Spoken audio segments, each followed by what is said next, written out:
वो शुरू से ही महुआ के पीछे पड़े हुए हैं और हमेशा महुआ के साथ कुछ ना कुछ बुरा करते रहते हैं, उसे मारने की कोशिश करते हैं, बट भगवान की कृपा से, महादेव के आशीर्वाद से महुआ हमेशा बच जाती है। और अब तो रमेश ठाकुर ने सारी हदें पार कर दी हैं।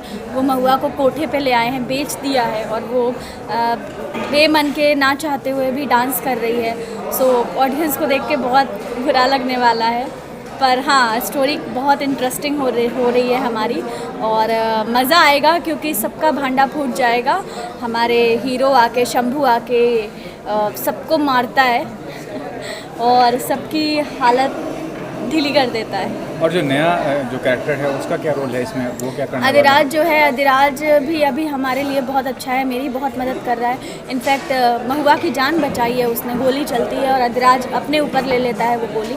तो अभी हमारे लिए तो अधिराज देवता बन के आया है, हमारी मदद कर रहा है। यहाँ भी वो आके गुंडों को मारता है, महुआ को बचाता है, शंभू को बचाता है। और पर आगे अधिराज कैसा होता है और वो ये सब क्यों कर रहा है, वो सच में बहुत अच्छा है या फिर ये सिर्फ एक दिखावा है, ये आप जैसे एपिसोड देखेंगे वैसे वैसे आपको पता चलेगा। तो as an artist, as an individual भी जिस तरह के सीक्वेंस होते हैं, मान लीजिए, तो कितना कंफर्टेबल फील करती हैं? Do you feel uncomfortable by doing this kind of? हाँ, देखिए कोठे वोठे वाले सीन ऑफकोर्स मुझे तो बहुत अच्छा लगता है, कुछ नया करने को मिलता है ना, नया कुछ सीखने को मिलता है साथ साथ, तो मैं तो बहुत इन्जॉय करती हूँ। ठीक है, thanks. Thank you so much.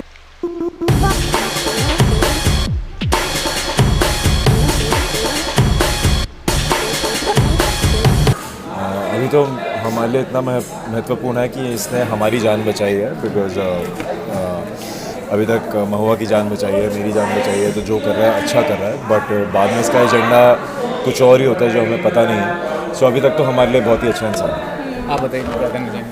ये बहुत मदद कर रहा है, मुझे पढ़ा रहा है और जान बचा रहा है मेरी, और हमेशा हेल्प करता है। अभी तक तो वो बहुत अच्छा है हम दोनों की नज़रों में।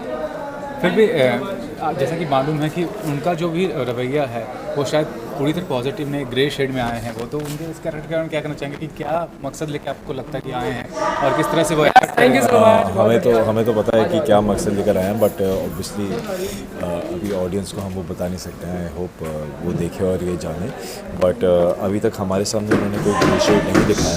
अभी तक तो पॉजिटिव और भले इंसान जो हमारी मदद कर रहे हैं एंड महुआ की मदद कर रहे हैं, परिवार की मदद कर रहे हैं। तो हमने तो उन्हें घर में भी इनवाइट कर लिया कि आओ हमारे साथ हो। तो अभी उनका ग्रे शेड और उनका एजेंडा कुछ और है, तो वो आगे जाके एक्सप्लोर करेंगे। एज अ एक्टर या एज एन इंडिविजुअल आप कितना एंजॉय करें उनके साथ वर्क करना? कैसा क्वेश्चन है आपके बीच में? मैं करण के साथ पिछले शो में सेम ट्रैक कर चुका हूँ, बहू बेगम जो मेरा शो था कलर्स पे, उसमें भी करण आए थे एंड सिमिलर ट्रैक था, तो it's like a deja vu repeat हो रहा है। तो हाँ, मज़ा आता है शूट करने में। एडिशनल कैरेक्टर, जो नया कैरेक्टर होता है कोई भी, तो कितना ज़्यादा आपको लगता है व्यूअर्स को खींचता है अपनी तरफ, क्योंकि वो एक एंट्री जो होती है बहुत एक्साइटिंग होती है। वो सब तो मुझे नहीं पता कि कौन सा कैरेक्टर कितने व्यूअर्स को खींचता है, वो तो स्टोरी पर डिपेंड करता है एंड कितना ग्रिपिंग है आपका स्टोरी एंड ड्रामा कैसा, उस पर डिपेंड करता है। कैरेक्टर्स तो आते रहते हैं, जाते रहते हैं। परिवर्तन अभी तक आया है नहीं वैसे। अच्छा, नहीं, आज का जो सीक्वेंस है वो थोड़ा सा हाईलाइट पॉइंट है, बिकॉज हर बार अधिराज ये फैमिली में आता है और कुछ ना कुछ सरप्राइज़ लेके आता है और सभी लोगों का दिल जीत लेता है। तो आज का सीक्वेंस एक्चुअली ऐसा है कि शंभू को गोली लगने वाली होती है, तान देते हैं बंदूक में, जैसे ही गोली चलाते हैं और अधिराज अपना मूव प्ले करते हैं और वो शंभू की गोली है वो खुद खा लेते हैं। तो बेसिक फंडा यही है, तो सब लोग के दिल में अपनी सब लोगों के दिल में अपनी जगह बनाना चाहता हूँ। तो परिवर्तन बेसिकली वही है, लेकिन ऐसा कुछ ज़्यादा है। तो ये जो चीज़ है कितना ज़्यादा अहमियत रखेगी आपके हिसाब से, मतलब कितना असर पड़ेगा लोगों को? तो अब ये तो कहीं ना कहीं अधिराज अपना षड्यंत्र खेल रहा है, रच रहा है, और अब जब उसका खुलासा होगा तब सभी को बड़ा मज़ा आएगा। तो ये कहना चाह रहा हूँ कि क्या मतलब पॉजिटिव होकर नेगेटिव होना है या नेगेटिव होकर पॉजिटिव होना आपको? इसमें कोई पॉजिटिव या नेगेटिव है नहीं, ब्लैक एंड वाइट नहीं, ये कहीं ग्रे शेड में खेल रहा है। और इसका जो असली राज है वो जब लोगों को पता चलेगा तो ये पता चलेगा कि ये सब जो ये कर रहा है वो क्यों कर रहा है, कहाँ से आ रहा है ये सब चीज़ें, इसकी बैक स्टोरी क्या है और क्यों कर रहा है, उसका बदला जो है वो जस्टिफाइड है नहीं है, क्यों है, क्या राज है। आप लोगों को पता पर चलेगा। ये चीज़ इंटरेस्टिंग बनाएगा शो को या क्या ज़्यादा गहराई में जाने से, क्योंकि कोई सिंपल चीज़ ही लोगों को पसंद आती है, अगर ज़्यादा उसमें टर्न आउट होता है तो लोग शायद थोड़ा कॉम्प्लिकेटेड हो जाता है चीज़। सो जब भी कोई नया कैरेक्टर आता है उसको अगर वेल इस्टेब्लिश करो या उसकी स्टोरी वेल जस्टिफाइड होती है तो आई थिंक ऑडियंस को हमेशा मज़ा आता है। और एक हीरो हीरोइन की स्टोरी आगे बढ़ाने वाला एक विलन ही होता है कहीं ना कहीं। विलन तो नहीं पर एक ग्रे जब तक कोई ट्विस्ट नहीं आया, जब तक देखो कोई भी चीज़ परमानेंट नहीं होती। एक अच्छा टाइम होता है, फिर बुरा टाइम होता है, फिर वापस से अच्छा टाइम आता है। तो कहीं ना कहीं जब सब कुछ फ्लैट चल रहा होता है इज़ वेन आप एक नया कैरेक्टर इंट्रोड्यूस करते हो। तो आप इसलिए इंट्रोड्यूस करते हो ताकि आपका शो और हाई पॉइंट पे जाए।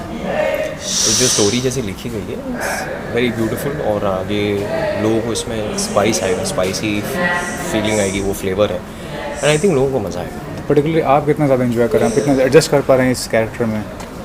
हाँ, ये आई थिंक मैं थर्ड टाइम प्ले कर रहा हूँ नेगेटिव। अच्छा। और इसके पहले मैंने जो लीड शो किया था अम्मा के बाबू की बेबी, तो उसके बाद मुझे ऐसा था कि मुझे एक और पॉजिटिव वापस से कुछ करना है। लेकिन जब ये कॉल आया मुझे सेम प्रोडक्शन का, तो मुझे ऐसा लगता है मैं इनके घर का बच्चा हूँ। लेकिन रोल अच्छा है, रोल बहुत बढ़िया है, बिकॉज ये स्टोरी को आगे बढ़ा रहा है and I am definitely enjoying it, because कहीं ना कहीं ये है जहन में है, पहले भी कर चुका हूँ। बट ये out and out psychotic obsessive ऐसा कुछ नहीं है, ये अपना बदला लेना है। थैंक्स। कैरेक्टर बदल गया है ये किसने बोला? रमेश ठाकुर तो यहाँ पे हमेशा की तरह आज भी बवाल ही मचा रहा है और सबको परेशान करके नाको चने चबवा रहा है। मतलब अच्छाई नहीं थी शुरुआत में ही, वैसे थे या क्या कहना चाहेंगे इस बारे में? हमारा कैरेक्टर हमेशा से नेगेटिव था और बहुत बड़ा वाला नेगेटिव था, और आगे आप देखेंगे तो और ज़्यादा बड़ा वाला नेगेटिव आपको मिलेगा और सबकी धज्जियाँ उड़ाएगा। तो पर्टिकुलर बताइए क्या सीक्वेंस हुआ, और ये जो सीक्वेंस है ये कितना ज़्यादा आकर्षित करने वाला है लोगों को? डेफिनेटली बहुत आकर्षित hard sequence है ये, करेगा अगर जी। किसी भी शो में जब कुछ ऐसा मुद्दा लेकर के आते हैं तो काफ़ी कहीं ना कहीं पब्लिक को टच करता है। तो मुझे पूरी उम्मीद है कि ये जो सीन हम शूट कर रहे हैं ये भी पब्लिक को बहुत पसंद आएगा। बहुत गालियाँ मुझे मिलेंगी, लेकिन कहीं ना कहीं वही मेरा अप्रिसिएशन है कि being as an negative actor, अगर आपके काम की लोग आपके काम से लोग घृणा कर रहे हैं इसका मतलब आप अच्छा कर रहे हो। तो थैंक यू सो मच। आप सबको काम पसंद आए तो बहुत बहुत शुक्रिया।